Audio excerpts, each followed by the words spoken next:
पहली पूजा में सब बैठे हैं। सोना चमक और सादगी के बीच टकराव है। सिद्धार्थ और करिश्मा वहीं खड़े हैं। बड़ी बहू श्रेया और दूसरी बहू निहारिका भी मौजूद हैं। माँ, मेरी श्रेया ने मंदिर से जो थाल लाया है उसे ही पूजा के लिए लगाया जाएगा ना? पापा गंभीर स्वर में कहते हैं। क्यों नहीं बेटा, हमारे खानदान के रीति रिवाज होने चाहिए। अच्छा माल चाहिए तो पूजा की शान भी बढ़ती है, रूबी मुस्कुराकर कहती है। निहारिका चुपचाप बैठकर अपने हाथ जोड़ती है। सिद्धार्थ उसकी ओर देखता है। माँ, पर निहारिका भी तो हमारी बहू है, उसे भी कुछ देना चाहिए। हम अच्छा, उसे तो वही पुरानी थाली, वही मिट्टी का कलश। चलो ठीक है, रूबी एक ठंडे मजाक की तरह कहती है। सब कुछ पहले तय हुआ है, क्यों उलझाते हो? रूबी के शब्दों पर करिश्मा का चेहरा कठोर हो जाता है। पर पिताजी, पूजा अकेले दिखावे के लिए नहीं होती, पूजा मन से होनी चाहिए। पर तुम गरीब परिवार की आदतें लेकर आई हो, तुम क्या जानो पूजा का शान? रूबी चुभती हुई हंसी में कहती है। निहारिका नम्रता से बोली, माँ जी, मुझे पूजा का अर्थ मेरे ससुराल वालों की भलाई समझती हुई भी करना है। थाली सामान बड़ा हो या छोटा, दिल बड़ा चाहिए। रूबी की आंखें चिढ़ जाती हैं।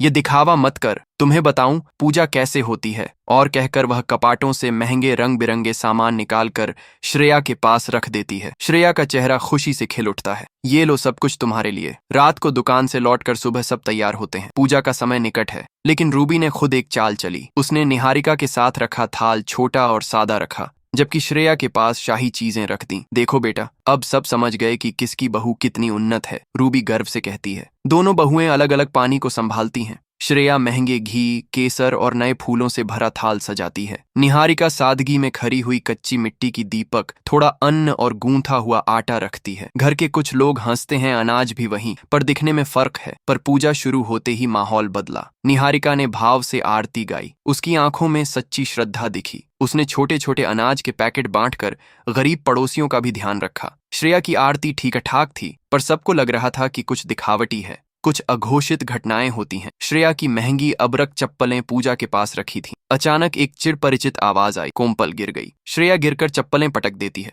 और पूजा की कुछ चीजें बिखर जाती हैं। भीड़ में से फुसफुसाहट उठती है। रूबी के चेहरे पर तनिक चिंता आती है। क्या बात है? पर वह फौरन हंसकर कहती है, कोई बात नहीं, छोटी सी भूल है। बाद में निहारिका ने किचन से सभी के लिए छोटा सा प्रसाद बनाया। उसने देसी घी से हलवा बनाया, उसमें थोड़ी सी शक्कर, थोड़ी सी सूजी। स्वाद ऐसा कि सब बोल उठे, वाह, सही में स्वादिष्ट। उसी वक्त पापा ने कहा, देखो, पूजा में असल बात मन की है, न कि चमक दमक। रूबी का चेहरा लाल हो गया। वह भीतर ही भीतर खींच रही थी कि कैसे सादगी की तारीफ हो रही है। अगले कुछ दिनों में निहारिका की सेवा भाव घर में दिखने लगा। वह रोज सुबह पड़ोसियों के वृद्धों के लिए दवा और चाय लेकर आती, घर के छोटे मोटे कामों को सहमति से करती। रूबी के मन में जलन बढ़ती जाती। लोग उसे इतना क्यों पसंद करने लगे? उसने सोचा, कुछ कर डाला जाए। तभी एक शाम रूबी कार लेकर बाजार जा रही थी। अचानक उसका ब्रेक फेल हो गया और हादसा हो गया। अस्पताल में भर्ती कराने पर पता चला कि उसके पैरों में गंभीर चोटें आई हैं। चलने फिरने में मुश्किल होगी। घर में हाहाकार मचा। अब कौन रूबी की सेवा करेगा? लोग चिंतित थे। निहारिका बिना सोचे समझे हाउस में आती है। रूबी को आराम और दवा देती है। रोज रोज रातों को पैर की मालिश, दवाई का समय याद दिलाना, सब निहारिका कर रही है।